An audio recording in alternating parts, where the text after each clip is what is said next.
Good evening. Today we'll be discussing Marxist literary criticism. We will broadly look through what is Marxism and then major schools in Marxist literary criticism and Marxism as an ideology also we will try to explore today. We will get familiarized with the major figures, mainly the literary figures who have contributed to Marxist criticism, who have championed or who has upheld Marxist ideologies and brought it into the sphere of literature, literary criticism. And it would swiftly moving through some of the major ideological takes or positions that this theory has taken. And we will also get to know about some of the major critical works which are associated with the Marxist literary criticism. So, the first question that we would always ask whenever there is a theory proposed to you is what it is. So, എന്താണ് Marxist literary criticism എന്നുള്ളതാണ് നമ്മുടെ fundamental ആയിട്ടുള്ള ആദ്യത്തെ question. It's a theory which has its grounds on the ideologies of Karl Marx and Friedrich Engels. So, what is എന്നുള്ള question നമ്മളോട് തന്നെ ചോദിക്കുവാണെങ്കിൽ so what is Marxist literary criticism? It's a theory that has its ground on ideologies of Karl Marx and Frederick Engel. So ഈ രണ്ട് ഫിലോസഫേഴ്സിന്റെ ഐഡിയോളജീസിൽ based ആയിട്ടുള്ള theoretical പ്രൊപ്പോസിഷൻസിനെയാണ് നമ്മൾ Marxist criticism എന്ന് പൊതുവെ വിളിക്കുന്നത്. മാർക്സിസ്റ്റ് ലിറ്റററി ക്രിറ്റിസിസം എന്ന് ലിറ്ററേച്ചർ അല്ലെ ലിറ്ററേച്ചർ തലത്തിൽ നമ്മൾ വിളിക്കുകയും ചെയ്യുന്നത്. ഓക്കെ, മേജർ ആയിട്ടുള്ള കീ അസംഷൻസ് എന്ന് പറയുന്നത് മാർക്സിസ്റ്റ്, ഇത് ഞാൻ പറയുന്നത് നമ്മൾ ലിറ്റററി ക്രിറ്റിസിസത്തിന് മാത്രം അസംഷൻസ് അല്ല, മാർക്സിസം എന്ന് പറയുന്ന ഒരു ലാർജർ തിയററ്റിക്കൽ ഫ്രെയിം വർക്കിന്റെ അസംഷൻസിനെ കുറിച്ചാണ് ഇപ്പൊ ഈ കൊടുത്തിരിക്കുന്ന 5 അസംഷൻസ് പറയുന്നത്.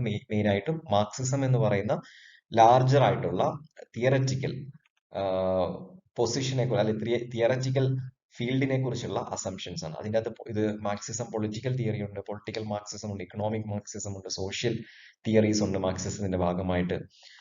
അങ്ങനെ സൈക്കോ എല്ലാ തിയറികളും, സ്ട്രക്ചറലിസ്റ്റ് മാർക്സിസം ഉണ്ട്.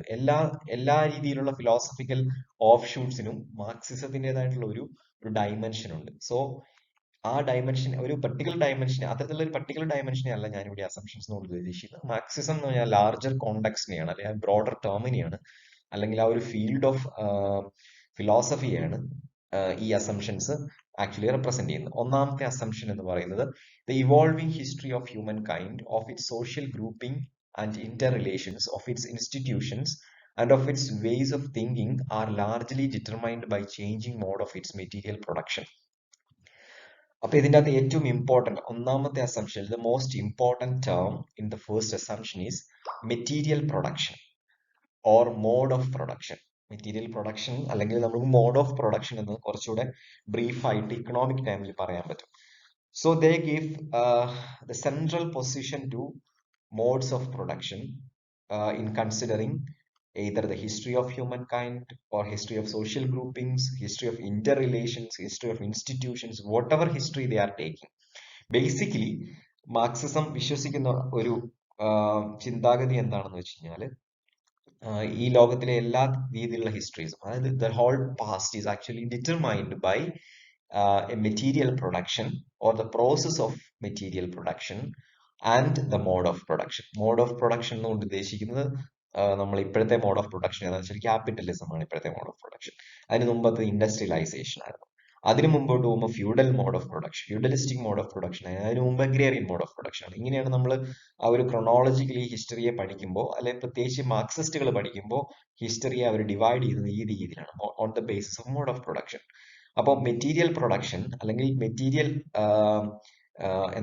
മെറ്റീരിയൽ പ്രൊഡക്ഷൻ ആണ് എല്ലാത്തിന്റെയും കേന്ദ്ര ബിന്ദു എന്നാണ് ശരിക്കും മാർക്സിസ്റ്റുകൾ വാദിക്കുകയും അവർ വിശ്വസിക്കുകയും ചെയ്യുന്നത്. ഹ്യൂമൻ ഹിസ്റ്ററി എന്ന് പറയുന്നത് ഇസ് ആക്ച്വലി റിഫ്ലക്ഷൻ, അല്ലെങ്കിൽ it is evolved in being influenced by the process of production. രണ്ടാമത്തെ അസംഷനിലേക്ക് പോകുമ്പോൾ, changes in the fundamental mode of material production effect change in the class structure of the society, establishing in each era dominant and subordinate classes that engage in a struggle for economic, political, and social advantage. So ആദ്യം നമ്മൾ പറഞ്ഞു material production ആണ് എല്ലാത്തിനെയും, ഹിസ്റ്ററിയെ evolve ചെയ്യുന്നതിൽ ഏറ്റവും കൂടുതൽ influence ചെയ്തിട്ടുള്ള material production ആണെന്ന് പറഞ്ഞു. രണ്ടാമത്തെ അസംഷനിലേക്ക് വരുമ്പോൾ ചേഞ്ച് എന്ന് പറയുന്നത് ഫണ്ടമെന്റൽ മോഡ് ഓഫ്, അതായത് അവർ പറയുന്നത് ഈ ഫണ്ടമെന്റൽ മോഡ് ഓഫ് പ്രൊഡക്ഷനിൽ ഉണ്ടാകുന്ന ചേഞ്ചസ് ലോകത്തിലുള്ള എല്ലാത്തിനെയും അഫക്ട് ചെയ്യുന്നു എന്നാണ് രണ്ടാമത്. അതായത് മോഡ് ഓഫ് പ്രൊഡക്ഷൻ ആണ് ബേസ്, മോഡ് ഓഫ് പ്രൊഡക്ഷനിൽ ഉണ്ടാകുന്ന ചേഞ്ചസ് എല്ലാത്തിനെയും അഫക്ട് ചെയ്യും. That mainly affects the class structure of a society. So according to Marxist, there is a very inherent class structure in the society. The society is actually constituted by classes, various kinds of classes like bourgeois and proletariats, according to them. So class എന്ന് പറയുന്നത് സൊസൈറ്റിയുടെ basic characteristic ആണ്. അത് fundamental division ആണ് സൊസൈറ്റിയിലെ class എന്ന് പറയുന്നത്. So according to them ഈ changes that happens in the mode of production also changes the class structure of the society, establishing in each era, ഓരോ കാലഘട്ടത്തിലും ഓരോ ഡോമിനന്റ് ക്ലാസിനെയും ഓരോ സബോർഡിനേറ്റ് ക്ലാസിനെയും ക്രിയേറ്റ് ചെയ്യുന്നത് ഈ ഒരു ചേഞ്ച്. ഐ മീൻ ഈ change of in mode of production actually changes the class structure, in which um, in each and every era there is also a dominant and subordinate class which is created by these changes. And these dominant and subordinate class are always in a kind of a struggle for economic, political and social advantages. അതായത് class struggle എന്ന് ഒറ്റ single ടേമിൽ marks പറയുന്നത്, അതായത് ഈ ഒരു struggle ആണ് ശരിക്കും ഒരു സൊസൈറ്റിയുടെ ഹിസ്റ്ററി എടുത്താൽ അതിന്റെ ഏറ്റവും കോറിൽ കാണുന്ന ഒരു പ്രോസസ് എന്ന് പറയുന്നത്, അല്ലെങ്കിൽ അതിന്റെ ബിഹേവിയറൽ പാറ്റേൺ എന്ന് പറയുന്നത് ഈ ഒരു സ്ട്രഗിൾ ആണ്. Struggle between the dominant and subordinate classes for economic, political and social advantage. So moving to the third assumption, human consciousness is constituted by an ideology. So with the third assumption, Marxism actually addresses their one of the most prominent dimensions, which is called ideology, or one of the most prominent um, prepositions, we can say, proposals, that is about ideology. എന്താണ് ideology? Human consciousness is constructed by an ideology. എന്താണ് ideology എന്ന് നമ്മൾ detail ആയിട്ട് പഠിക്കുന്നുണ്ട്. Will come to that point later. ഇത്രയും ഇവിടെ നിങ്ങൾ മനസ്സിലാക്കുക. ഹ്യൂമൻ കോൺഷ്യസ്നസ് എന്ന് പറയുന്നത്, മനുഷ്യന്റെ മനസാക്ഷി എന്ന് പറയുന്നത്, ചിന്താരീതികൾ എന്ന് പറയുന്നത് ഈസ് കോൺസ്റ്റിറ്റ്യൂട്ടഡ്, അല്ലെ അത് നിർമ്മിച്ചിരിക്കുന്നത് ഐഡിയോളജി വെച്ചിട്ടാണ്. അതായത് ideology of A particular time will have definitely an impact on the consciousness of human being, of people at that time. People are historically located. അതായത് people are historically located എന്ന് പറയുന്നത് മറ്റൊരു major proposition ആണ്, assumption ആണ്. അത് people are historically located എന്ന് പറയുന്നതിൽ ശരിക്കും മാർക്സ് ഉദ്ദേശിക്കുന്നത് വെച്ചാൽ cobbler son will be a cobbler, അല്ലെങ്കിൽ ഒരു ഒരു എന്താ ഒരു labourer son will be a labourer, ഒരു factory worker son will be a factory worker. So that means the history of a family can easily be located through their mode of product, through their work pattern, അല്ലെങ്കിൽ അവരുടെ employment വെച്ചിട്ട്, അല്ലെങ്കിൽ in the process of production we can easily locate the history of people. അതാണ് ശരിക്കും history can be located, people can be located historically എന്ന് പറയുന്നത്. There is a hidden inequality between what is given and what we get. ഇതൊക്കെ ഇക്വാലിറ്റിയെ കുറിച്ച് marks പറയുന്നതിനകത്ത് വരുന്ന major propositions ആണ്, assumptions ആണ് ഇതെല്ലാം.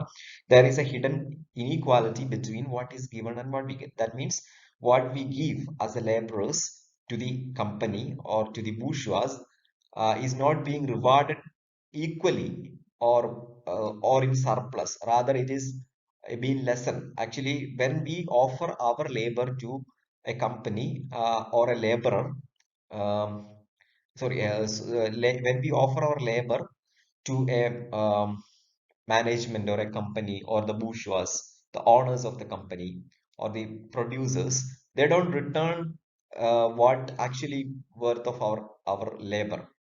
നമ്മുടെ വർക്കിന് ഉചിതമായിട്ടുള്ള ഒരു റിട്ടേൺ ഒരിക്കലും കിട്ടുന്നില്ല. So there is inequality, always an inequality, and this inequality in a sense is hidden also. So ഇതാണ് മേജർ ആയിട്ടുള്ള 5 പ്രൊപ്പോസിഷൻ എന്ന് പറയുന്നത് മാർക്സിസത്തിന്റെ ഫണ്ടമെന്റൽ ആയിട്ടുള്ളത്. ഇനി moving to the next point, നമ്മൾ always we meet with the idea of communism along with Marxism, and most of the time in the political discourse itself we find that communism has been used or misused as Marxism, or communism has been used instead of Marxism, and Marxism has been interpreted as communism. So this clash is always there. This conflicting, I mean, representation is always there. So we need a clarity. What is actually communism? What is actually Marxism? So according to Engels and Marx, communism എന്ന് പറയുന്നത്, they call communism the economic theory of Marxism.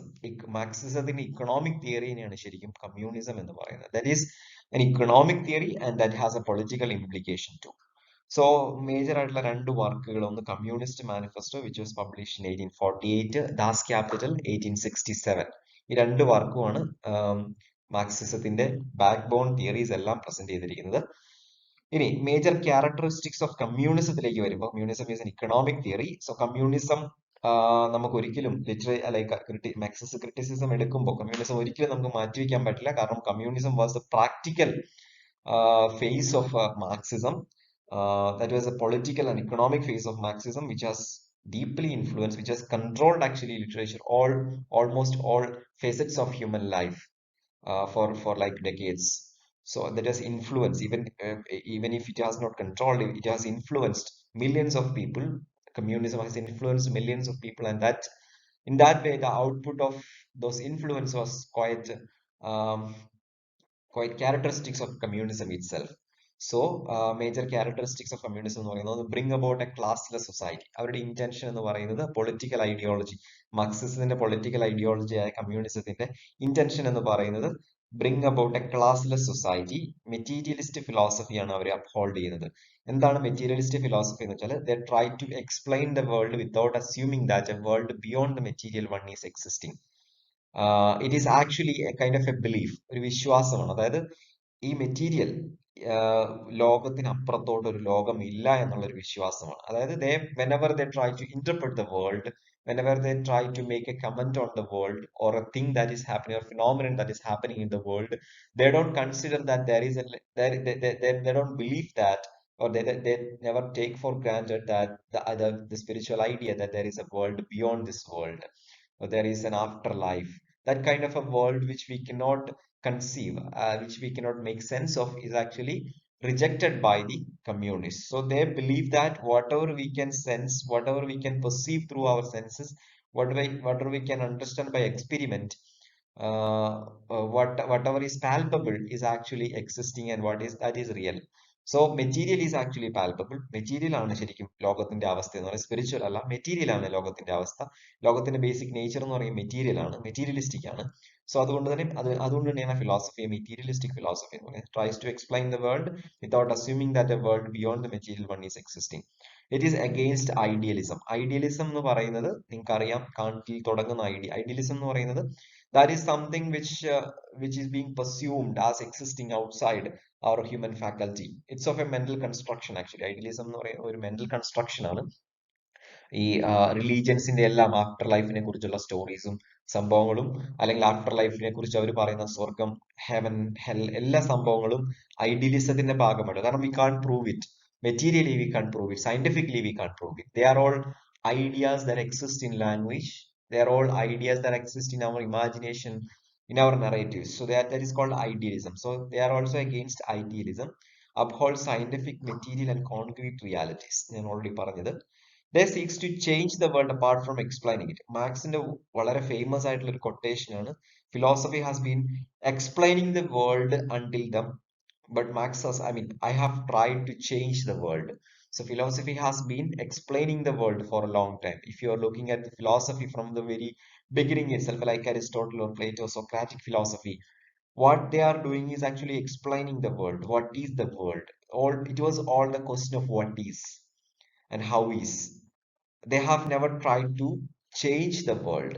Materially, practically changing the world. So Marx was very determined to make changes in the world. That's why he called his political or economic philosophy as communism, which should be practiced, or should be participatory in the process of power, in the process of ruling, in the process of not democracy, in the process of ruling basically. So ഒരു political theory ആയിട്ട് അത് materialise ചെയ്യുകയും അത് ഒരു ഭരണ തത്വമായിട്ട് മാറുകയും ചെയ്യണം എന്ന് മാർക്സിന് വളരെ എന്താ ഉറപ്പുണ്ടായിരുന്നു അല്ലെങ്കിൽ നിർബന്ധം ഉണ്ടായിരുന്നു. അതുകൊണ്ടാണ് പറയുന്നത് I wanted to change, seeks to change the world എന്ന് പറയുന്നത്. History is the history of class struggle. അത് നമ്മൾ കണ്ടു. History means history of class struggle between bourgeois and proletariats. അതുപോലെ തന്നെ മാർക്സിസത്തിനെ ഒരുപാട് ഇൻഫ്ലുവൻസ് ചെയ്തിട്ടുള്ള ഒരു ഫിലോസഫറാണ് ഹെഗല്. മാർക്സിനെയും എംഗൽസിനെയും ഏറ്റവും കൂടുതൽ ഐ മീൻ ബേസിക്കലി നമ്മൾ ഒരു 20th സെഞ്ചുറി ഫിലോസഫി എടുക്കുവാണെങ്കിൽ ഏറ്റവും വലിയ ഇൻഫ്ലുവൻഷ്യൽ ആയിട്ടുള്ള ഫിഗർ എന്ന് പറയുന്നത്, ഏറ്റവും ഒറിജിനൽ ആയിട്ടുള്ള ഇൻഫ്ലുവൻസ്, സോഴ്സ് ഓഫ് ഇൻഫർമേഷൻ എന്ന് പറയുക അല്ലെ, ഇൻഫ്ലുവൻസ് എന്ന് പറയുന്നത് ശരിക്കും ഹെഗലാണ്.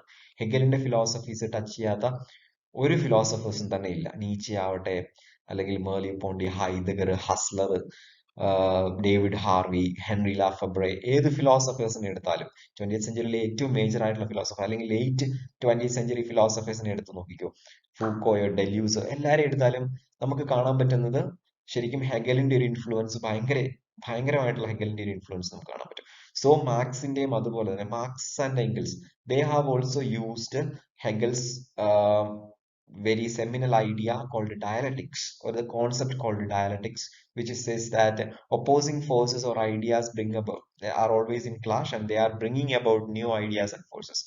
രണ്ട് പരസ്പരം കലഹിക്കുന്ന ഐഡിയാസോ ആശയങ്ങളോ ഫോഴ്സുകളോ ഒരു പുതിയ ആശയത്തെ ഒരു പുതിയ ഫോഴ്സിനെ കൊണ്ടുവരും എന്ന് പറയുന്ന ആണ് ഡയലക്ടിക്സ് എന്ന് പറയുന്ന ഐഡിയ ഹെഗലിന്റെ. ആ ഐഡിയയാണ് ശരിക്കും ക്ലാസ് സ്ട്രഗിളിനെ കുറിച്ചുള്ള തിയററ്റൈസേഷന് മാർക്സും എംഗൽസും ഉപയോഗിച്ചിരിക്കുന്നത്. Okay, the base and next key characteristic of communism is categorizing or explaining the nature of the world as having the structure of the world as having two um, categories. First one is a base structure and second one is a superstructure. So Marx explains society as having two structures. First one is base and second one is superstructure. Base structure എന്ന് പറയുന്നത് the material means of production, distribution and consumption. So base structure ന്റെ foundation എന്ന് പറയുന്നത് economic terms ആണ്, economic foundations ആണ്. Material production, distribution and consumption. Production പ്രോസസ്സിലെ ഏറ്റവും important ആയിട്ടുള്ള മൂന്ന് കാര്യങ്ങളാണ് production, distribution and consumption. So ഈ ഒരു ചെയിൻ ആണ് ശരിക്കും ബേസ് സ്ട്രക്ചർ എന്ന് പറയുന്നത്. അതായത് ഈ ഒരു ബേസ് സ്ട്രക്ചർ ആണ് defining and determining everything that is happening external to the in the world. So the second structure that is external to the base structure is actually the superstructure, which includes cultural world of art, religion, law, and everything that we consider to be social or consider to be a part of our social life. That is the superstructure, and this base structure is actually the one that controls all the superstructures, and superstructure never have a chance to turn against the base structure, because there is no possibility of correction happening here. There is no possibility of correction, so the superstructure can never correct the base structure if it fails to fulfill its demands. അതാണ് മാർക്സിന്റെ സൊസൈറ്റിയുടെ സ്ട്രക്ചറിനെ കുറിച്ചുള്ള comment. Okay, some of the major ideological stands of Marxism ആണ് ഇന്ന് നമ്മൾ കാണാൻ പോകുന്നത്. The reigning ideology, ഞാൻ നേരത്തെ പറഞ്ഞു ഐഡിയോളജി എന്ന് പറയുന്ന കോൺസെപ്റ്റ് മാർക്സ് വളരെ ഡിഫറെന്റ് ആയിട്ടുള്ള രീതിയിലാണ് ഉപയോഗിച്ചിരുന്നത്. അത്രയും നാൾ ഉപയോഗിച്ചിരുന്ന രീതിയിൽ കുറച്ചുകൂടെ വ്യത്യസ്തമായിട്ട് ഐഡിയോളജിക്ക് വേറെ ചില അർത്ഥങ്ങളും മാനങ്ങളും മാർക്സ് കൊടുത്തിട്ടുണ്ട്. സോ ഐഡിയോളജി എന്ന് പറയുന്ന പ്രിൻസിപ്പിളിനെ നമുക്ക് ഒന്നുകൂടെ ക്ലോസ്ലി കാണാൻ പറ്റും ഇതിനകത്ത്. The reigning ideology in an any era is conceived to be ultimately the product of its economic structure and resulting class relations and class interest. So ആദ്യത്തെ പോയിന്റിൽ പറയുന്നത് എന്താണെന്ന് വെച്ച് കഴിഞ്ഞാൽ, ഒരു കാലഘട്ടത്തിന്റെ റെയിനിങ് ഐഡിയോളജി എന്ന് പറയുന്നത്, ഒരു കാലഘട്ടത്തിന്റെ ഏറ്റവും പ്രോമിനന്റ് ആയിട്ടുള്ള ഐഡിയോളജി എന്ന് പറയുന്നത്, ആശയം എന്ന് പറയുന്നത് ക്രിയേറ്റ് ചെയ്തിരിക്കുന്നത് ആ കാലഘട്ടത്തിലെ ഇക്കണോമിക് പ്രൊഡക്ഷൻ ആയിരിക്കും, ഇക്കണോമിക് സ്ട്രക്ചർ ആയിരിക്കും, അല്ലെങ്കിൽ ഇക്കണോമിക് പ്രോസസ് ഓഫ് പ്രൊഡക്ഷൻ ആയിരിക്കും. ആ ഒരു ഇക്കണോമിക് പ്രോസസ് ഓഫ് പ്രൊഡക്ഷന്റെ ഐഡിയോളജിയുടെ ഔട്ട്പുട്ട് ആണ് ശരിക്കും ഈ ക്ലാസ് റിലേഷൻ എന്ന് പറയുന്നത്. അതായത് ക്ലാസ് റിലേഷൻസും ക്ലാസ് ഇൻട്രസ്റ്റുകൾ. അതായത് എല്ലാ സൊസൈറ്റിയിലും ഓരോ കാലഘട്ടത്തിലും ഒരു ക്ലാസ് സ്ട്രക്ചർ ഉണ്ടാവും. അതായത് ഈ ക്ലാസ് സ്ട്രക്ചറിൽ ബൂർഷ്വാസും പ്രൊലറ്ററേറ്റ്സും ഉണ്ടാവും, അപ്പർ ക്ലാസും ലോവർ ക്ലാസും ഉണ്ടാവും. They don't call it bourgeois and proletariats, but in every society, at every point of history, we have a particular prominent ideology. ആ ഐഡിയോളജി ക്രിയേറ്റ് ചെയ്തിരിക്കുന്നത് ഇക്കണോമിക് പ്രോസസ് ഓഫ് പ്രൊഡക്ഷൻ ആണ്, അല്ലെങ്കിൽ ഒരു ഇക്കണോമിക് സ്ട്രക്ചർ ആണ്.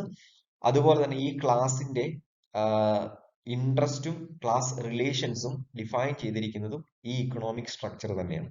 അതായത് basically പറയുകയാണെങ്കിൽ economic structure is central to everything that creates the ideology that also controls the taste, the interests, and the relations of class structure in that particular era or that particular time. So നമ്മൾ example എടുക്കുവാണെങ്കിൽ ഫ്യൂഡലിസത്തിന്റെ സമയത്ത് feudalist mode of production ആയിരുന്നു. Feudalist mode of പ്രൊഡക്ഷനിലാണ് നമ്മൾ ഫ്യൂഡലിസത്തിലാണ് ശരിക്കും ബൂർഷ്വാസും പ്രൊലട്രേറ്റ്സിനെയും നമ്മൾ ശരിക്കും കാണുന്നത്. ആ ഒരു കാറ്റഗറി തന്നെ നമുക്ക് കറക്റ്റ് ആയിട്ട് കാണാൻ പറ്റുന്നത് ഫ്യൂഡലിസത്തിന്റെ സമയത്താണ്. സോ ഫ്യൂഡലിസ്റ്റിക് ഇക്കണോമിക് പ്രൊഡക്ഷൻ അല്ലെങ്കിൽ ഇക്കണോമിക് പ്രൊഡക്ഷന്റെ ഭാഗമായിട്ടുള്ള റിലേഷൻസ് ഓഫ് പ്രൊഡക്ഷൻ ആണ് ആ ക്ലാസ് സിസ്റ്റത്തെ ശരിക്കും അപ്ഹോൾഡ് ചെയ്തിരുന്നത്. ഇപ്പം വിക്ടോറിയൻ പീരീഡ് എടുക്കുവാണെങ്കിൽ നമുക്കറിയാം ഇൻഡസ്ട്രിയലൈസേഷനുള്ള ഒരു മൂവ്മെന്റ് ആണെങ്കിലും ഫ്യൂഡൽ സെന്റിമെന്റ്സ് ആണ് ഫോളോ ചെയ്തത്. വിക്ടോറിയൻ സൊസൈറ്റി എന്ന് പറഞ്ഞാൽ ഫ്യൂഡൽ സൊസൈറ്റിയാണ്, പക്കാ ഫ്യൂഡൽ സൊസൈറ്റിയാണ്. ആ സൊസൈറ്റിയിൽ ശരിക്കും നമ്മൾ കാണുന്ന ബിഹേവിയർ പാറ്റേൺസ്, സോഷ്യൽ റോൾസ്, സബ്ജക്ടിവിറ്റീസ്, സ്ത്രീകളുടെ സ്വാതന്ത്ര്യം അതുപോലുള്ള കാര്യങ്ങൾ, സ്ത്രീകളുടെ റോള്, സ്ത്രീകളുടെ സബ്ജക്ടിവിറ്റി അല്ലെങ്കിൽ ഫാമിലി എന്ന് പറയുന്ന കോൺസെപ്റ്റ്, ഇതെല്ലാം ഡിഫൈൻ ചെയ്തിരിക്കുന്നത് ശരിക്കും ക്ലാസ് ആണ്. ആ ഒരു ക്ലാസ് സൊസൈറ്റിയാണ് അല്ലെങ്കിൽ ക്ലാസിന്റെ ഫീച്ചേഴ്സ് ആണ്. എന്താണ് ഈ ക്ലാസിനെ എന്താണ് ഡിഫൈൻ ചെയ്യുന്നത്? ക്ലാസിനെ ശരിക്കും ഡിഫൈൻ ചെയ്യുന്നത് മണിയാണ്. Money in the sense feudal mode of production ആണ്. അതായത് ഒരു ചെയിനിന്റെ ഭാഗമായിട്ടാണ് നമ്മൾ മനസ്സിലാക്കുന്നത്. ശരിക്കും നമ്മൾ ആ ഒരു മാർക്സിസ്റ്റ് തിയറി അനുസരിച്ച് ഒരു സൊസൈറ്റി എന്ന് പറയുന്നത് ഒരു മോഡ് ഓഫ് പ്രൊഡക്ഷന്റെ ഔട്ട്പുട്ട് ആണ്. അപ്പൊ ആ മോഡ് ഓഫ് പ്രൊഡക്ഷന്റെ എല്ലാ രീതിയിലുള്ള ഫീച്ചേഴ്സും ഈ സൊസൈറ്റിയിൽ നമുക്ക് കാണാൻ പറ്റും. ഏത് ഡയമെൻഷൻ എടുത്താലും, ഫാമിലി എന്ന ഡയമെൻഷൻ എടുത്താലും, സോഷ്യൽ ലൈഫ് എടുത്താലും, റിലീജിയൻ എടുത്താലും, പൊളിറ്റിക്സ് എടുത്താലും, എല്ലാം എടുത്താലും ഈ ഒരു ഇക്കണോമിക് മോഡ് ഓഫ് പ്രൊഡക്ഷന്റെ ഫീച്ചേഴ്സും ഇൻഫ്ലുവൻസും നമുക്ക് അതിൽ കാണാൻ പറ്റും. അതാണ് ഒന്നാമത്തെ ഐഡിയോളജിക്കൽ സ്റ്റാൻഡ് എന്ന് പറയുന്നത്. Ideology as A super structure of which concurrent socio economic system is the base. So അത് മറ്റേതിന് തന്നെ ഒരു എക്സ്പാൻഷൻ ആണ്. സോഷ്യോ ഇക്കണോമിക് സിസ്റ്റം ആണ് ശരിക്കും ബേസ് സ്ട്രക്ചർ, ഐഡിയോളജി ഒരു സൂപ്പർ സ്ട്രക്ചർ ആണ്. Both producing and permeating the social and cultural institutions, beliefs and practices of the present era. ഈ അറിയുണ്ട് അതായത് both producing and permeating the social and cultural institutions. So ഈ economic system ആണ് ശരിക്കും cultural social ഇൻസ്റ്റിറ്റ്യൂഷൻസിനെയും ബിലീഫ്സിനെയും പ്രാക്ടീസിനെയും എല്ലാം create ചെയ്യുന്നത്. Frederick Engels describes ideology as a false consciousness. അതൊന്ന് ഓർത്ത് വെച്ചോളൂ ആ term, false consciousness. Ideology as a false consciousness എന്ന് പറയാൻ കാരണം that is actually a creation of a particular economic mode of production. So that may not be true, but that is made to be true, that is made to be natural by the system of by the economic system. So that is why he calls it a false consciousness, because this ideology is being shared by everyone in the society, and no matter whatever happens to this ideology, so as long as this ideology is upheld by the mode of production, this ideology is considered to be true, valid, natural and legitimate. Okay, അതാണ് false consciousness എന്ന് പറയുന്നത്. Literature products of the economic and ideological determinants specific to the era. Literature അതിന്റെ തന്നെ ഒരു product ആണെന്ന് പറയാം. Writer's class and its ideology has a direct hearing on what is written, and social context is determining factor. അത് റൈറ്റേഴ്സിനെ, അത് മാർക്സിസത്തിലോട്ട് നമ്മൾ വരുമ്പോൾ കാണുന്നതാണ്. റൈറ്ററിനെ ഇൻഫ്ലുവൻസ് ചെയ്യുന്നത് റൈറ്ററുടെ ലൈഫ്, റൈറ്ററുടെ കുടുംബ പാരമ്പര്യമോ അല്ലെങ്കിൽ റൈറ്ററുടെ എന്താ ടാലന്റോ റൈറ്ററുടെ ഇൻസ്പിറേഷൻസോ ഒന്നുമല്ല, യുണീക്ക് ആയിട്ടുള്ള ക്വാളിറ്റീസ് ഒന്നുമല്ല, മറിച്ച് his period, I mean his time, his socio economic and political context അല്ലെങ്കിൽ ബാക്ക്ഗ്രൗണ്ട് ആണെന്നാണ് മാർക്സിസ്റ്റുകൾ മെയിൻ ആയിട്ട് വാദിക്കുന്നത്. പിന്നെ വരുന്ന രണ്ട് ടെർമിനോളജീസ് ഒന്ന് ഏലിയനേഷൻ. മാർക്സ് അത് യൂസ് ചെയ്തേക്കുന്ന alienation to refer to the labour, to the idea that labour is alienated from the labour in the chain of production, the process of. ഈ ഏലിയനേഷൻ പറയുമ്പോൾ process of production, chain of പ്രൊഡക്ഷനെ കുറിച്ചാണ് main ആയിട്ടും പുള്ളി പറയുന്നത്. Labour എങ്ങനെയാണ് ഒരു ലേബറിൽ നിന്നും, ഐ മീൻ ലേബർ എന്ന് പറയുന്ന ഒരു അയാളുടെ ജോലിയിൽ നിന്നും ഏലിയനേറ്റഡ് ആവുന്നതെന്നും അത് എത്രത്തോളം അയാളെ ഇൻഫ്ലുവൻസ് ചെയ്യുന്നതെന്നും അയാളുടെ സബോർഡിനേഷൻ അത് എത്രത്തോളം കാരണമാകുന്നതെന്നും ആ ഒരു കോൺസെപ്റ്റിൽ പറയുന്നത്. രണ്ട് റെയിഫിക്കേഷൻ ആണ്. റെയിഫിക്കേഷൻ കമ്മോഡിഫിക്കേഷൻ ഓഫ് ദ ലേബർ. ഇത് ലേബർ റിലേഷൻസിനെ കുറിച്ചാണ് റെയിഫിക്കേഷനിൽ ബേസിക്കലി മാർക്സ് പറയുന്നത്. അതായത് എങ്ങനെയാണ് ഒരു ലേബറർ ഒരു കമ്മോഡിറ്റി ആയിട്ട് മാറുന്നത്. അതായത് labourer is the one who provides labour. തൊഴിലാളിയാണ് തൊഴിൽ പ്രൊവൈഡ് ചെയ്യുന്നത്. സോ വെൻ ദ തൊഴിൽ, I mean when the labour becomes a product, the labourer also becomes a product. അതാണ് മാർക്സ് പറയുന്ന ലോജിക്. അതായത് in chain of the process of a chain of production or industrial production, laborer is offering his wage, his labor, and in return he is not getting what is equal to what is being offered, what he offers. So what happens is that laborer itself becomes a commodity of the whole system, because ലേബററുടെ demand, ലേബററുടെ wishes, ലേബറുടെ taste, ലേബറുടെ living conditions എല്ലാത്തിനെയും define ചെയ്യുന്നത് ശരിക്കും ആ ഒരു സൊസൈറ്റിയാണ്, industrial സൊസൈറ്റിയാണ്. അവൻ എന്ത് മേടിക്കണം, അവൻ എന്ത് കഴിക്കണം, അവൻ എങ്ങനെ എവിടെ ഉറങ്ങണം, അവന്റെ പ്രിഫറൻസസ്, അവൻ എന്ത് കാണണം, എന്ത് കുടിക്കണം, എല്ലാം ഡിഫൈൻ ചെയ്യുന്നത് ശരിക്കും ആ സൊസൈറ്റിയുടെ ഇക്കണോമിക് നീഡ്സ് ആണ്. ഈ നീഡ്സ് എല്ലാം തന്നെ ക്രിയേറ്റഡ് ആണ്. അങ്ങനെ വരുമ്പോൾ എന്ത് ചെയ്യും, ഈ ലേബറർ തന്നെ ഒരു കമ്മോഡിറ്റി ആയിട്ട് മാറുവാണ്. When he sells his labour, he himself becomes a commodity along with his labor. Okay.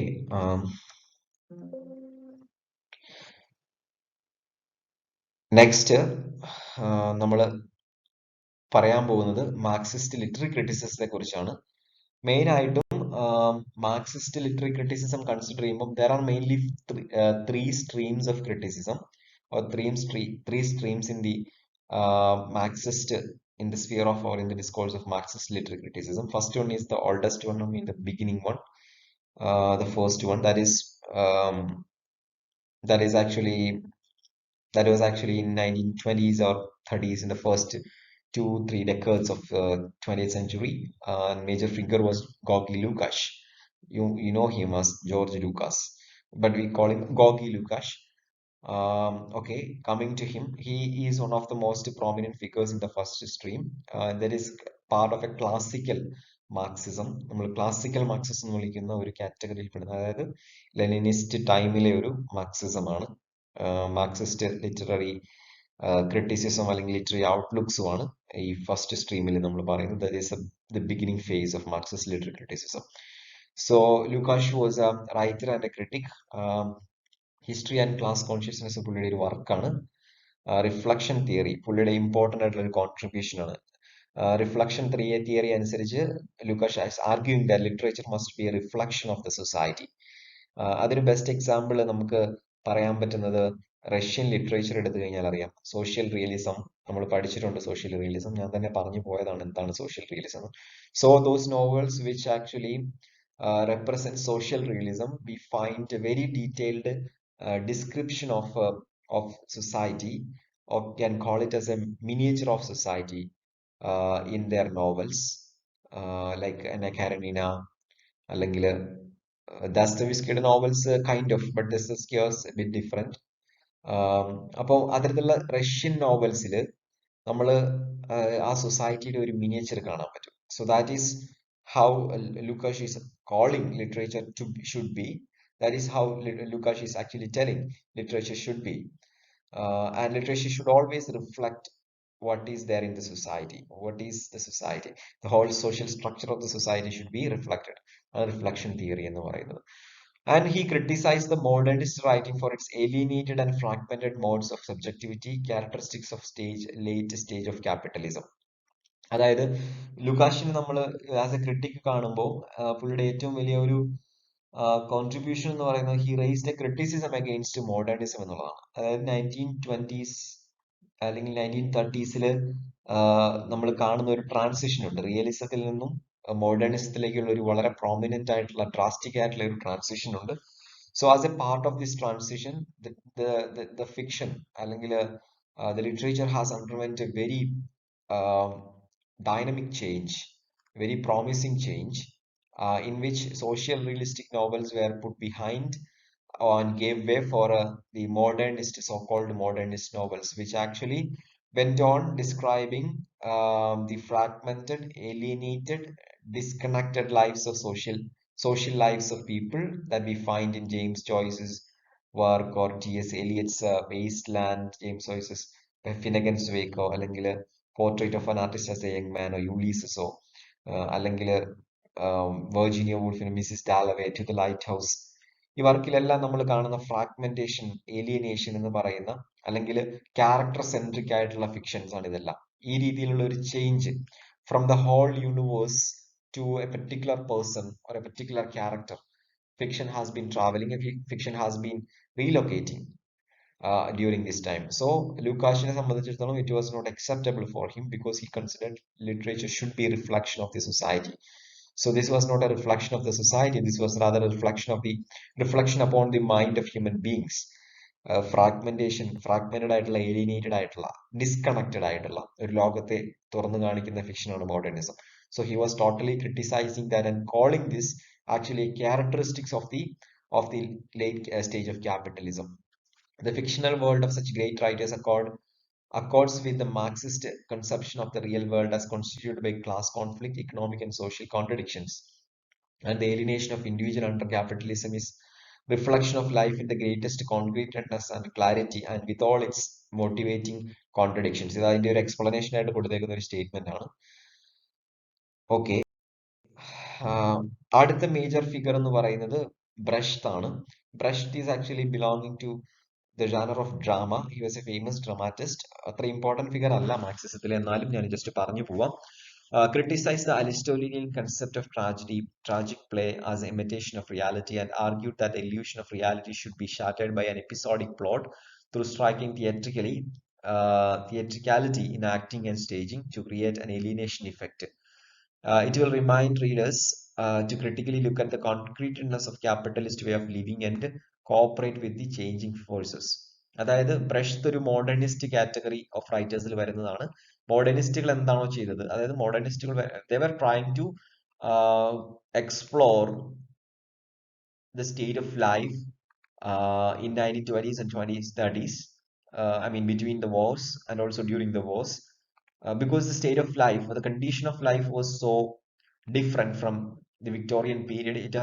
It had underwent a very drastic deep level changes in which the so-called connection, the unity of family, the unity between people, the unity of social life has been shattered by a lot of political, economic, and social happenings, events. So when modernists looked at society, society was quite different, and they felt it like writing social novels, social realistic novels was not going to show any kind of justice to society, because that was not the society they are living now. Society has underwent a drastic change. The nature of the society was, as they are represented, alienated, fragmented, and disconnected. So ബ്രഷ്തിന്റെ ഡ്രാമയിലും അത് തന്നെയാണ് ശരിക്കും വരുന്നത്. ആ ഒരു modernist sentiments, modernist ലൈഫിനെ തുറന്നു കാണിക്കുകയാണ് ചെയ്യുന്നത്. ത്രൂ ഏലിയനേഷൻ ഇഫക്റ്റ് പുള്ളിയുടെ ഒരു മേജർ കോൺട്രിബ്യൂഷൻ ആണ്. അടുത്ത ഒരു ഇമ്പോർട്ടന്റ് സ്കൂൾ ഓഫ് തോട്ട് എന്ന് പറയുന്നത് മാർക്സിസത്തിൽ വരുന്നത് എംഗിലീസിയൻ സ്കൂളാണ്, സ്കൂൾ ഓഫ് ക്രിറ്റിസിസം ആണ്. അതിൻ്റെ അകത്ത് നമ്മൾ മെയിൻ ആയിട്ട് കാണുന്നത് റഷ്യൻ ഫോർമലിസവും അവരുടെ ക്രിറ്റിസിസവുമാണ്. റഷ്യൻ ഫോർമലിസം ആണ് മേജർ. റഷ്യൻ ഫോർമലിസം സെപ്പറേറ്റ്ലി നമ്മൾ പഠിച്ചിട്ടുണ്ട്, അതുകൊണ്ട് ഞാൻ അത് ഡീറ്റെയിൽ ആയിട്ട് പറയുന്നില്ല. ഫ്രെഡറിക് എംഗൽസ് ഐഡിയോളജി ഫോളോ ചെയ്ത ഒരു category of scholar, I mean critic ആയിരുന്നു അവർ. അതുകൊണ്ടാണ് നമ്മൾ ഇംഗ്ലീഷിയൻ സ്കൂൾ ഓഫ് ക്രിറ്റിസിസം എന്ന് പറയുന്നത്. Okay, you refer back to the Russian formalism for more details about the major critics and major schools. Okay, coming to the second stream of criticism, Marxist criticism, നമ്മൾ കാണുന്ന major figures ഒന്ന് തിയഡോ അഡോണോ, രണ്ട് Maxim ഹോക്കിമർ. That അല്ലെങ്കിൽ നമുക്ക് we can call the Frankfurt School of German Marxists 1923 onwards. Okay, Theodor Adorno, Maxim Horkheimer, വാൾ Benjamin, Herbert Marx, ഇവരൊക്കെയാണ് major ആയിട്ടുള്ള second stream Marxist theoreticians. Frankfurt school എന്നാണ് അത് അറിയപ്പെടുന്നത്. തിയഡോ അഡോണോ, ഹോക്കിമറിനെ കുറിച്ച് പറയുകയാണെങ്കിൽ അവരുടെ മേജർ വർക്ക് ഒന്ന് കൾച്ചറൽ ഇൻഡസ്ട്രി, രണ്ട് ഡയലക്ടിക്സ് ഓഫ് എൻലൈറ്റൻമെന്റ്, രണ്ട് വർക്ക് ഓർത്തിരിക്കുക. Culture industry and dialectics of enlightenment. Culture ഇൻഡസ്ട്രിക്ക് അതാണ് കൾച്ചർ എങ്ങനെയാണ് ഒരു പ്രൊഡക്റ്റ് ആയിട്ട് മാറുന്നത്, കമോഡിഫിക്കേഷൻ ഓഫ് കൾച്ചർ എങ്ങനെയാണ് ക്യാപിറ്റലിസം നടക്കുന്നത് പറയുന്നത്. ഡയലക്ടിക്സ് ഓഫ് എൻലൈറ്റൻമെന്റിൽ എൻലൈറ്റൻമെന്റ് പ്രോജക്റ്റിനെ കുറിച്ച് പറയുന്നുണ്ട്, എൻലൈറ്റൻമെന്റ് പ്രോജക്റ്റിനെ ക്രിട്ടിസൈസ് ചെയ്യുന്നുണ്ട്, എന്താണ് എൻലൈറ്റൻമെന്റ് പ്രോജക്റ്റിന് സംഭവിച്ചത് എന്ന് പറയുന്നുണ്ട്. So coming to Walter Benjamin, പുള്ളിയുടെ major work the work of art in the age of mechanical reproduction ആണ്. അത് ഒരു ഇമ്പോർട്ടന്റ് വർക്കാണ്. പിന്നെ Herbert Marx, he was even though he was a part of the Frankfurt School, he was an Englishman. ഈ Frankfurt സ്കൂളിന്റെ theoretical കമ്പൈലേഷനെയാണ് നമ്മൾ critical theory എന്ന് പറയുന്നത്. Critical theory. Okay, criticized Lukács and lauded modernist point of view. So they actually critically approached Lukács's positions in Marxism. That was the classical Marxism. So they were more progressive. Frankfurt School was more progressive Marxist philosophers. They actually acclaimed modernist point of view. Their literature also. They rejected realism. Definitely, they have rejected realism. They consider art is the negative knowledge of life. Adorno's famous statement ആണ് art is the negative knowledge of life. They argued that the fragmented and disrupted reality of human life is the true nature of life in modern period and raises an implied criticism of the dehumanizing institutions and processes of society under capitalism. So അവര് മോഡേണിസ്റ്റുകൾ പറഞ്ഞതുപോലെ തന്നെ the reality of the society of life during modernism was characterized by fragmentation, alienation, disconnection, chaos. ഇതെല്ലാം ആ ഒരു കാലഘട്ടത്തിന്റെ ലൈഫിന്റെ പ്രത്യേകതകളാണ് എന്ന് അക്സെപ്റ്റ് ചെയ്യുകയും അതിനെ പ്രൊപ്പഗേറ്റ് ചെയ്യുകയും ചെയ്യുന്നവരായിരുന്നു ഫ്രാങ്ക്ഫർട്ട് സ്കൂളിലെ മാർക്സിസ്റ്റ് ക്രിട്ടിക്കുകൾ എന്ന് പറയുന്നത്. ഇനി നമ്മൾ കുറച്ച് ഡീറ്റെയിൽ ആയിട്ട് ഓരോരുത്തരെ നോക്കുവാണെങ്കിൽ, ഒന്ന് വാൾട്ടർ ബെന്യാമിനെ നോക്കുവാണെങ്കിൽ, work of art in the age of mechanical reproduction ഞാൻ പറഞ്ഞു. The effect of changing material condition in the production of arts. The effect of changing material conditions in the production of art. അതായത് artistic പ്രൊഡക്ഷനിൽ mode of production, അതായത് economic process of production എങ്ങനെ influence ചെയ്യുന്നു എന്നുള്ളതാണ് ഇതിന്റെ fundamental ആയിട്ടുള്ള ഒരു argument എന്ന് പറയുന്നത് ഈ വർക്കിന്റെ. By destroying the mystic of the unique work of art as a subject for pure contemplation, make possible a radical role for works of art by opening the way to the formalization of revolutionary demands in the politics of art. അതായത് ബെന്യാമിൻ മുന്നോട്ട് വയ്ക്കുന്ന major ആയിട്ടുള്ള ഒരു ആശയം എന്താണെന്ന് വെച്ച് കഴിഞ്ഞാൽ, work of art എന്ന് പറയുന്നത് always considered to be, if you are looking at the history, is always considered to be unique piece of work. Work is something that is very unique. അല്ലെങ്കിൽ art, work of art എന്ന് പറയുന്നത് വളരെ unique ആണ്, വളരെ single piece ആണ്. There is no replica for that. That means like if you are looking at Da Vinci's work, Mona Lisa is a work, is a single work. So that work means that its eminence is actually in its potential, that it cannot be recreated. So that is what is the most important feature of that work. അതായത് അത് വീണ്ടും create ചെയ്യാൻ പറ്റില്ല എന്നുള്ളതിലാണ് അതിന്റെ ഏറ്റവും വലിയ feature ഇരിക്കുന്നത്. So that is unique. That is a kind of a mystic meaning that these artworks have acquired.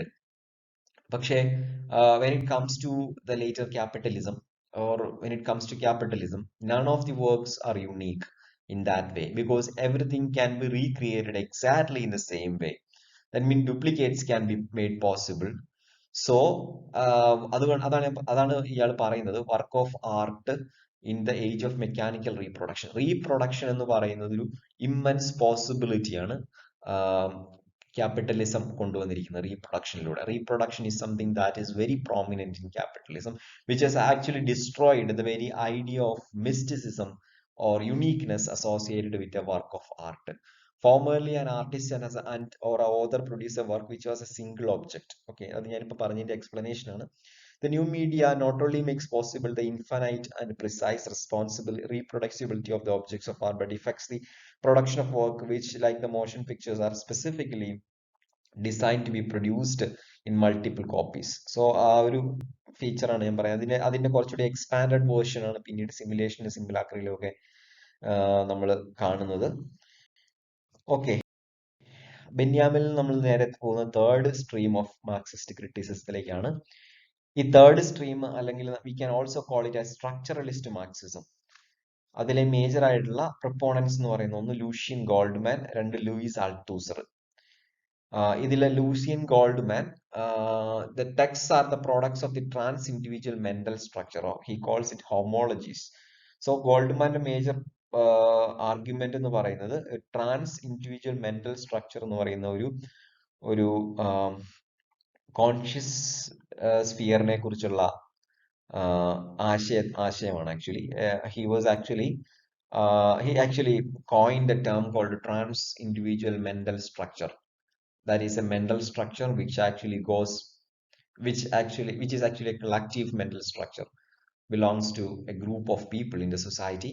That is why it is called a trans individual mental structure. That means it's just like the collective unconscious. He argues that people shares some of the features of thinking patterns, some of the behavior patterns, some of the ideas, informations commonly, and this common information and idea actually makes them to behave in a particular way, or makes stimulates them to do something in a particular way.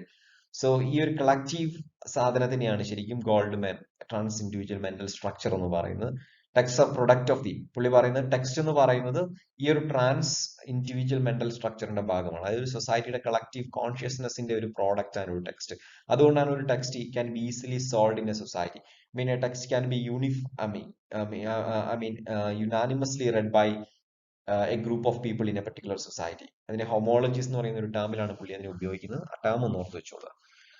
അടുത്ത major figure എന്ന് പറയുന്നത് Luis അൾത്തൂസർ ആണ്. അൾത്തൂസറിന്റെ കുറച്ച് points ഉണ്ട്, കുറച്ച് contributions ഉണ്ട്, ideological contributions ഉണ്ട്. Society is not a monolithic whole, but it is constituted by a diversity of non-synchronous social formations or ideological state apparatus, including religion, legal, political, and literary institutions. So, ഒന്നാമത്തെ അൾത്തൂസറിന്റെ ഒന്നാമത്തെ argument സ്റ്റേക്ക് എന്ന് പറയുന്നത് society is not a monolithic whole. Society is not a single whole. It is something that is constituted by a diversity of non-synchronous, synchronize ചെയ്യാൻ പറ്റാത്ത, ഒരുമിച്ച് കൂട്ടപ്പെടാൻ പറ്റാത്ത കുറെ social ഫോർമേഷൻസിന്റെ ഒരു കളക്റ്റീവാണ് ശരിക്കും സൊസൈറ്റി എന്ന് പറയുന്നത്. And this he calls ideological state apparatus. Religion is an ideological state apparatus. Legal system is an ideological state apparatus. Political, literary institutions are ideological state apparatus. So ideological state apparatus is a term that he uses for all these social formations, these individual social formations. Althusser also has a very different opinion about ideology that is different from Marx's plain definition of ideology. Ideology as a leading idea of a time, of an era. Is not false consciousness. According to Althusser, ideology is not a false consciousness. The false consciousness notion was coined by Engels.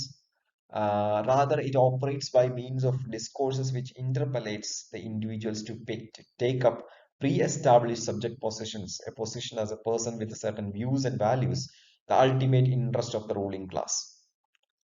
So, ideology is rather operates by means of discourses which interpellates. According to Althusser, ideology is something that is operated by means of various discourses. പല ഡിസ്കോഴ്സുകൾ ഒരുമിച്ച് ചേർന്ന് operate ചെയ്യുന്ന ഒരു സാധനമാണ് ideology എന്ന് പറയുന്നത്. ഈ ഡിസ്കോഴ്സുകളുടെ purpose എന്ന് വെച്ചാൽ that interpellates individuals to take up pre establish subject positions. ചില സബ്ജക്ട് അത് ഞാൻ കുറച്ചുകൂടെ എക്സാമ്പിൾ വെച്ച് എക്സ്പ്ലെയിൻ ചെയ്തുതരാം. As positions, as person with certain views and values. So basically അൾത്തൂസറിന്റെ വ്യൂ എന്താന്ന് വെച്ച് കഴിഞ്ഞാൽ, അൾത്തൂസർ ഇന്റർപെലേഷനിലൂടെ അല്ലെങ്കിൽ എന്താ പറയാ ഇന്റർപെലേഷനിലൂടെ അല്ലെങ്കിൽ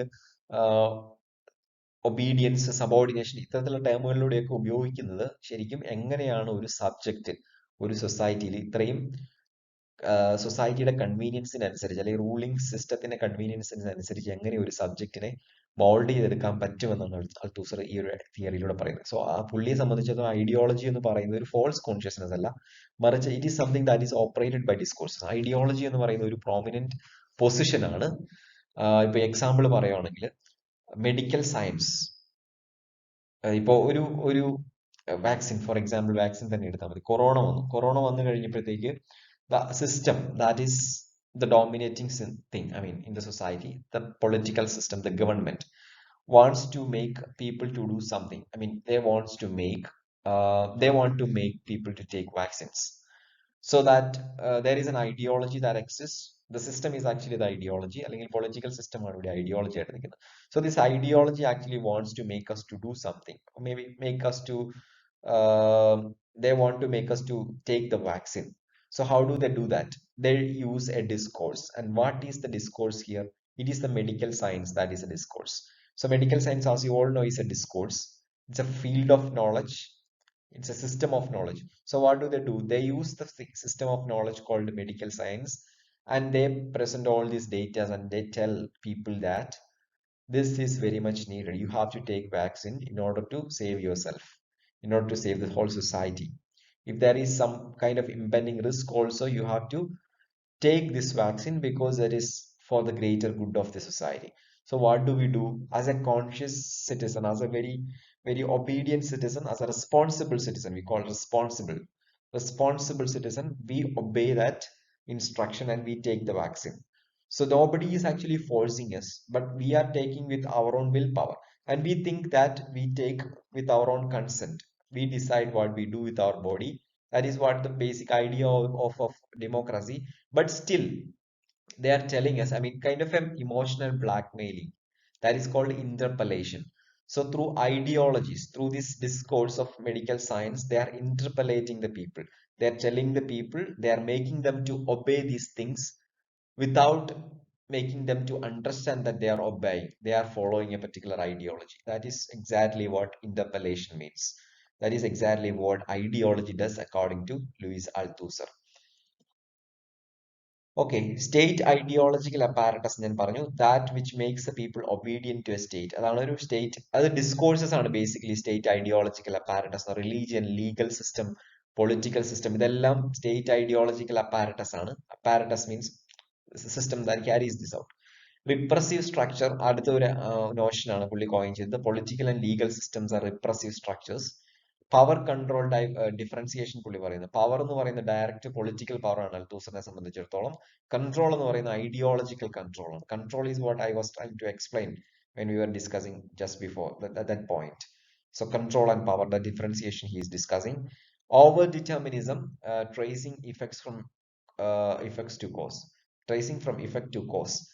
ഇഫക്റ്റ് കണ്ടുപിടിച്ചിട്ട് കോസിലേക്ക്, ഇഫക്റ്റിൽ നിന്നും കോസിലേക്ക് പോകുന്ന ഡിഡക്റ്റീവ് മെത്തേഡിനെയാണ് ഓവർ ഡിറ്റർമിനിസം എന്ന് പറയുന്നത് സയന്റിഫിക് ഡിറ്റർമിനിസം എന്ന് നമുക്ക് അതിന് വേണം പറയാം. അടുത്ത interpellation, calling ideological indoctrination. Interpellation ഞാൻ നേരത്തെ പറഞ്ഞു, how people are interpellated because we are doing something that is asked by the society willingly, and what makes us to do it willingly is the ideology that is commonly shared by the people in the society. So that is called interpellation. That is very well explained when I was discussing the last point. അടുത്ത major figure എന്ന് പറയുന്നത് Antonio ഗ്രാംഷിയാണ്. ഗ്രാംഷിയുടെ present notebooks famous ആയിട്ടുള്ള ഒരു collection of വർക്കാണ്. ഗ്രാംഷിയുടെ ഏറ്റവും main contribution എന്ന് പറയുന്നത് ഹെജിമണി എന്ന് പറയുന്ന ഐഡിയ ആണ്. നിങ്ങൾക്ക് പലർക്കും അറിയാമായിരിക്കും ഹെജിമണി എന്താണ്. That a social class achieves a predominant influence and power not only by direct and overt means, but by succeeding in making its ideological views so pervasive that the subordinate classes unwittingly accept and participate in their own oppression. That the social classes achieves a predominant influence and power not by direct or overt means. So ഹെജിമണിയിൽ ഉദ്ദേശിക്കുന്നത് എന്താണെന്ന് വെച്ചാൽ, hegemony ഒരു system of power ആണ്, power distribution നമുക്ക് വേണേൽ പറയാം. Hegemony ഒരു hierarchical system of power distribution ആണ്. അവിടെ ഹയർ ക്ലാസ്സും ലോവർ ക്ലാസ്സും ഉണ്ട്. സോ അക്കോർഡിംഗ് ടു ഗ്രാംഷി, ഈ higher caste they use their power അല്ലെങ്കിൽ influence without making them knowing that they are using the. Lower ക്ലാസ്സിനെ സംബന്ധിച്ചിടത്തോളം they are ignorant, they do not know that these people are using power upon them or control or influence upon them, because that power or influence is not coming directly. They use it through ideologies. Like example, the best example is caste system.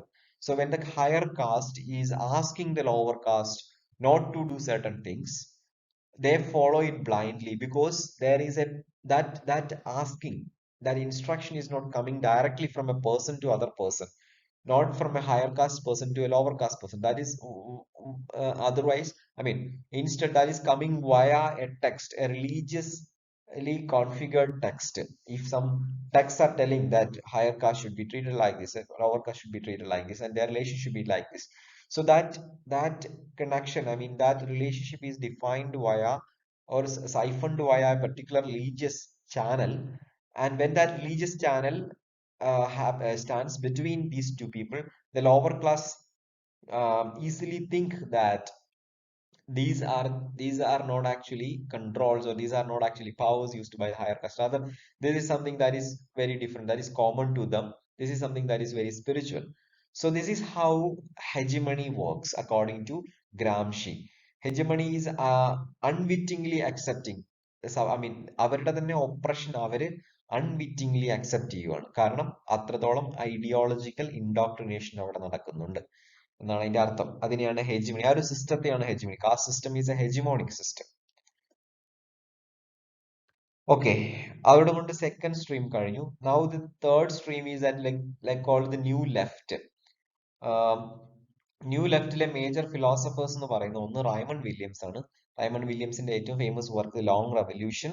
രണ്ട് Frederic Jameson ആണ്, the political unconscious narrative as a socially symbolic act. രണ്ട് work ഓർത്തിരിക്കുക. American തിയറിസ്റ്റുകളാണ് main ആയിട്ട് new ലെഫ്റ്റിൽ വരുന്നത്. ദേ actually use the postmodernist idea. The postmodern the cultural logic of late capitalism Frederic ജെയിംസിന്റെ famous ആയിട്ടുള്ള ഒരു വർക്കാണ്. ന്യൂ ലെഫ്റ്റിൽ ഏറ്റവും ഇമ്പോർട്ടന്റ് ആയിട്ടുള്ള വർക്കുകളിൽ ഒന്നാണ് post modernism, the cultural logic of late capitalism. He places political interpretations of literary texts which stands as the final or absolute horizon of all reading and all interpretation above all other modes of interpretation. Okay, according to Frederick Jameson in postmodernism, ആ വർക്കിൽ പറയുന്നത് വെച്ചാൽ political ഇന്റർപ്രിട്ടേഷൻസിനെ prioritise ചെയ്യുക. Historical social economic ഇന്റർപ്രിട്ടേഷൻസിന് മുകളിൽ political ഇന്റർപ്രിട്ടേഷനെ, ഒരു ടെക്സ്റ്റിന്റെ പൊളിറ്റിക്കൽ ഇന്റർപ്രിട്ടേഷനെ പ്രയോറിറ്റൈസ് ചെയ്യുന്ന ഒരു സ്റ്റാൻഡാണ് ശരിക്കും ഫ്രെഡറിക് ജെയിംസൺ ഇതിലെടുക്കുന്നത്. Political unconscious Jameson describes as his collective and political adaptation of the Freudian concept that each individual's unconscious is a repository of repressed desires. സി ഫ്രോയിഡിന്റെ അൺകോൺഷ്യസ് എന്ന് പറയുന്ന കോൺസെപ്റ്റിനെ എടുത്ത് പൊളിറ്റിക്കൽ അൺകോൺഷ്യസ് എന്ന് പറയുന്ന ഒരു ടെർമിനോളജി ഫോം ചെയ്യുന്നുണ്ട് ഈ ഒരു ടെക്സ്റ്റിൽ. So you remember these terms, political unconscious, then what else, that work post modernism, the cultural logic of late capitalism. ഇത് രണ്ടും ഫ്രെഡറിക് ജെയിംസിന്റെ വർക്കാണെന്ന് ഓർക്കുക. ഓക്കെ, പിന്നെ നിങ്ങൾക്ക് മീറ്റ് ചെയ്യാൻ പറ്റുന്ന ഒരു മേജർ ഫിഗർ എന്ന് പറയുന്നത് ടെറി ഗൾട്ടൺ ആണ്. All literary text is special kind of production in which ideological discourses is revoked into specifically literary discourse. So Terry ഗൾട്ടനും ബേസിക്കലി ഒരു മാർക്സിസ്റ്റ് ആണ്. അയാളും പറയുന്നത്, ഈ മാർക്സിസ്റ്റുകളുടെ എല്ലാം, മാർക്സിസ്റ്റ് ക്രിറ്റിസിസത്തിന്റെ ഒരു ഫണ്ടമെന്റൽ ആസ്പെക്ട് എന്ന് പറയുന്നത് ഐഡിയോളജിക്കൽ ഡിസ്കോഴ്സ് എങ്ങനെയാണ്, ഒരു സൊസൈറ്റിയുടെ ഐഡിയോളജിക്കൽ ഡിസ്കോഴ്സ് എങ്ങനെയാണ് ഒരു വർക്ക്, ആർട്ട് ഓഫ് വർക്കിനെ, വർക്ക് ഓഫ് പ്രോഡക്റ്റ് ഓഫ് വർക്കിനെ ഇൻഫ്ലുവൻസ് ചെയ്യുന്നത്, ലിറ്റററി വർക്കിനെ എങ്ങനെയാണ് ഇൻഫ്ലുവൻസ് ചെയ്യുന്നത് എന്നുള്ളതാണ് എല്ലാവരും തന്നെ പറഞ്ഞു വെക്കുന്നത്. അതിൽ പല രീതിയിൽ പറയുന്നു എന്നുള്ളതുള്ളൂ. Eagleton favoured poststructuralist analysis in Marxism. Okay, now coming to the most recent developments in Marxist literary criticism, we call it post-Marxist thinkers who sought to adapt Marxism to post-structuralist discourse. അതിൽ major ആയിട്ടുള്ള ഒരാളാണ് Stuart hall. Stuart ഹോളിന്റെ ideology സബ്ജക്റ്റിവിറ്റിയെ കുറിച്ചുള്ള എക്സ്പ്ലനേഷൻസും ഡെഫിനിഷൻസും വളരെ significant ആണ്. പുള്ളിയുടെ ideology എന്ന് പറയുന്ന ആശയം manifested force in the struggle for cultural power carried on in the mode of production of meaning. So basically the world has to be made to mean. Stuart ഹോളിന്റെ ഒരു പ്രത്യേകത എന്ന് വെച്ചാൽ റെപ്രസെന്റേഷണൽ തിയറീസ് പുള്ളിയുടെയാണ്. റെപ്രസെന്റേഷണൽ തിയറി എന്ന് പറയുന്ന ഒരു തിയറി പുള്ളി present ചെയ്തിട്ടുണ്ട്. പുള്ളി ഒരു ശരിക്കും പോസ്റ്റ് സ്ട്രക്ചറലിസ്റ്റ് ലിംഗ്വിസ്റ്റിക് ആസ്പെക്ട്, ഡെറിഡയെ പോലെ ഒരു ലിംഗ്വിസ്റ്റിക് ആസ്പെക്റ്റിൽ കൾച്ചറിനെയും മറ്റും വായിച്ചെടുക്കുന്ന ഒരു രീതിയാണ് സ്റ്റുവർട്ട് ഹോളിന്റെ തിയറികൾ. അതുകൊണ്ടാണ് പുള്ളിയെ സംബന്ധിച്ച് ഐഡിയോളജി എന്ന് പറയുന്നത് multifaceted force in the struggle for cultural power carried on in the mode of production of meaning. Basically meaning പ്രൊഡക്ഷനുമായിട്ട് ബന്ധപ്പെട്ടിട്ടാണ്. അതുകൊണ്ടാണ് പുള്ളിയുടെ statement world has to be made to മീൻ.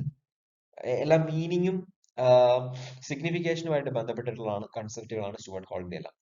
അടുത്ത മേജർ ആയിട്ടുള്ള രണ്ട് ഫിഗേഴ്സ് എന്ന് പറയുന്നത് ഏണസ്റ്റോ ലാക്കലും ചാൻഡൽ മോഫിയാണ്. അവരുടെ hegemony and socialist strategy important വർക്കാണ് 1985. Society grounded not in economic determinism but in the nature of language. The place of power in a society can be legitimately occupied by anyone or any group. ഇത് രണ്ടും അവരുടെ major arguments ആണ്. ഈ post Marxist തിങ്കേഴ്സിൽ linguistic analysis ഒരുപാട് വരുന്നുണ്ട്. ഡിസ്കോഴ്സീവ് അനാലിസിസും വരുന്നുണ്ട്, linguistic അനാലിസിസും വരുന്നുണ്ട്. പിന്നെ കുറച്ച് ഫിഗേഴ്സ് ഉണ്ട്, ഞാൻ ആഡ് ചെയ്തിട്ടില്ല. ലൈക്ക് അഗംബൻ ഒരു മേജർ ഫിഗർ ആണ്. കസ്റ്റോറിയാഡിസ് ഉണ്ട്, അയാൾ പക്ഷെ അതൊന്നും സിഗ്നിഫിക്കന്റ് അല്ല, നിങ്ങൾക്ക് പഠിക്കാനല്ല. അപ്പൊ ഇത്രയും ആളുകളെയും ഈ ഒരു മൂവ്മെന്റ്സിനെ, 3 സ്ട്രീംസിനെയും പഠിക്കുക. എന്താണ് മാർക്സിന്റെ മേജർ വർക്കുകൾ, അവരുടെ പ്രൊപ്പോസിഷൻസ് എന്താണെന്നുള്ളത് മനസ്സിലാക്കുക, എന്താണ് മെറ്റീരിയലിസം എന്ന് മനസ്സിലാക്കുക. സോ ഈ പോയിന്റുകളെല്ലാമാണ് ബേസിക് ആയിട്ട് നിങ്ങൾക്ക് മാർക്സിസ്റ്റ് ലിറ്റററി ക്രിറ്റിസിസത്തിൽ ഓർത്ത് വെക്കാനുള്ളത്. So hope that is enough for today. എന്തെങ്കിലും ഡൗട്ട്സ് ഉണ്ടെങ്കിൽ you can contact me in WhatsApp. Thank U.